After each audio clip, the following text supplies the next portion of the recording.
Hey Stamp friends, welcome to the Joy Stamp with Rachel. I'm Rachel Kuhn and today is week 5 of our Coast to Coast Christmas card series. This is myself and 5 other ladies have designed 12 different cards for you, coming out with each week 2 new designs using 4 different stamp sets.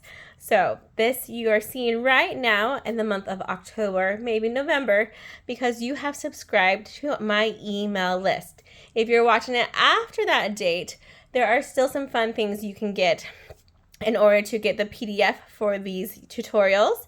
But if you are watching this right now, you're already a subscriber, which means you can get the tutorial for free when you place an online order between now and November 7th. So be sure to look at these videos, see what you need, go to my online store, and add them to your cart. All right, today we are making a card using the Homemade Treats bundle. This is such a fun stamp set and dies. Let me open it up so you can see the dies, because look at this. We have a cookie sheet, we have a rolling pins, just so many fun different creations you can make with this set. For our card today, we are making this super cute one where we have a little like mixing bowl we've created using some Stampin' Up! Dies, and then we have that beautiful ribbon to accent it and some design series paper as our background. Let me go ahead and put this aside and I'll show you how you can make this card too. All right, so we have a card base, that's the basic beige, and then we have 2 pieces of that designer series paper. Again, all these measurements will be on that PDF, which you can get once you place an order. And that's that beautiful, it's like a traditional 6x6 designer series paper. I went ahead and already pre-made the bow because sometimes bows can be finicky. So I wanted to get that one done. But that ribbon is called the Real Red Shiny Ribbon. And it is super shiny. It is so pretty. If you are a ribbon collector, definitely add this one to your list. Look at that shine. So, so pretty. Then I did go ahead and I did some heat embossing and stamping already. So let me tell you about each one of those pieces. This is on pecan pie, and we have the seasoned eatings with my white embossing powder. And then I've only die cut half of that stylish shapes circle to create that bowl look. And there's 2 ways you can do this. You can either die cut the whole circle and then cut it in half with your paper trimmer, or use a edge of a piece of pecan pie and just have it on half of the paper using your die, and that way it will just cut off and have that straight line already for you. So the 2 ways to create that fun bowl. Then with basic beige, I went ahead and stamped the piping bag. We have Real Red for our oven mitt. Our cute little ginger guy, he is in the pecan pie, and our rolling pin is in crumb cake. All right, let's go ahead and start assembling this card since all of our stamping is already ready for us. Those were stamped and die cut out, and we did them already for the sake of time. We're going to layer our designer series paper on our card front. Does this look like wrapping paper right here? It's so pretty, so cool. And if you look at it, that red spot, the way we cut it, totally looks like a cross in the middle of our DSP. So I'm loving that. Go ahead and we're going to put this at an angle. I like to have my bottom left going to the left, and then just tilted it ever so slightly. You can keep yours straight if you like, but I definitely like a little bit of play with our paper and having it go on crooked, and that way it doesn't have to be perfect. In fact, this was like planned imperfection right here.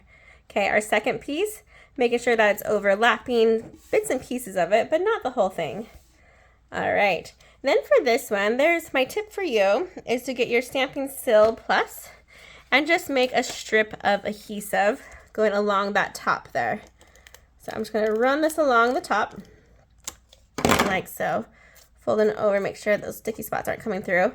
And then I'm going to face it towards myself so I know where I'm placing things. And I'm going to go ahead and start with my biggest, let's do our piping bag right here on the side. So some of that's sticking out. Then we have our oven mitt right next to it, but I'm going to go ahead and put that on towards the end. Then I'm going to have my ginger friend right here, stick him on. Closer so you can kind of see. My rolling pin's going to go next to my ginger friend and kind of behind him just a little bit. And then my oven mitt will be last. And that'll be the tallest of the 4. Pressing it so it sticks on there nicely. If you're concerned, you can go ahead and put some more adhesive right now on the back side. I like just to use my dimensionals, and that's going to now secure these items here as well and give me the extra pop that I need.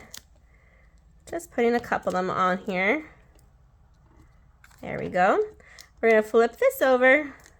In the tutorial, she had it so the ribbon wrapped around. I am a ribbon saver, and I don't think we needed to wrap it around, so that's my creative decision. If you want to follow the tutorial, she did a wrap around of this beautiful ribbon, and so that way it came around one of these pieces of designer series paper.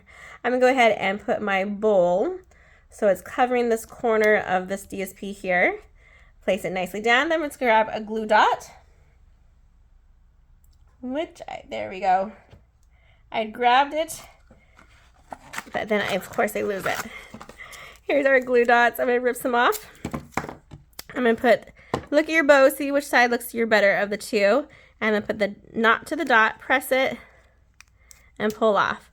I'm then going to put it at a side instead of going the traditional way. And then I'm just going to tuck that little piece behind the rolling pin. I left him free floating so that way we had some wiggle room with him. And lastly, we just need to do some embellishing with those fantastic sequins.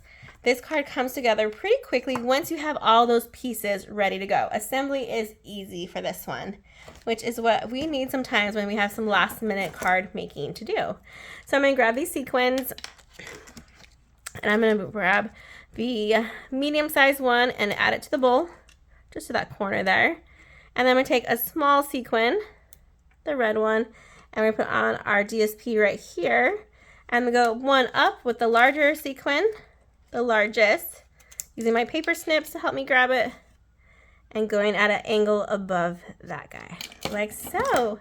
And there you go, a beautiful, fun baking card to send out for Christmas season's eating. So cute.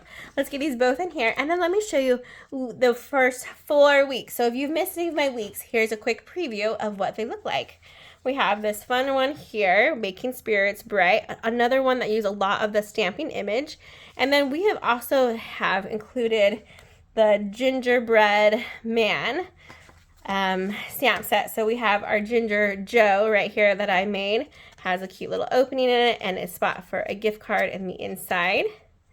And then we have our Ginger Girl, who has a cute little dress we made for her. Just adorable with her sugar and spice and everything nice.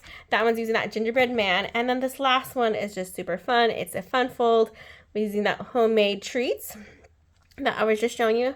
And then it opens up to have a sliding gift card holder. So super fun.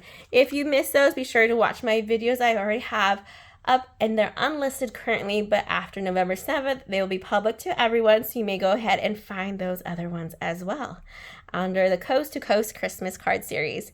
All right, you guys, I hope you've had a great time learning how to make some of these cards, and be sure to subscribe to my email list to get my future fun things, and also order from my online store to grab that PDF. All right, you guys, have a great day and happy stamping, everyone. Goodbye.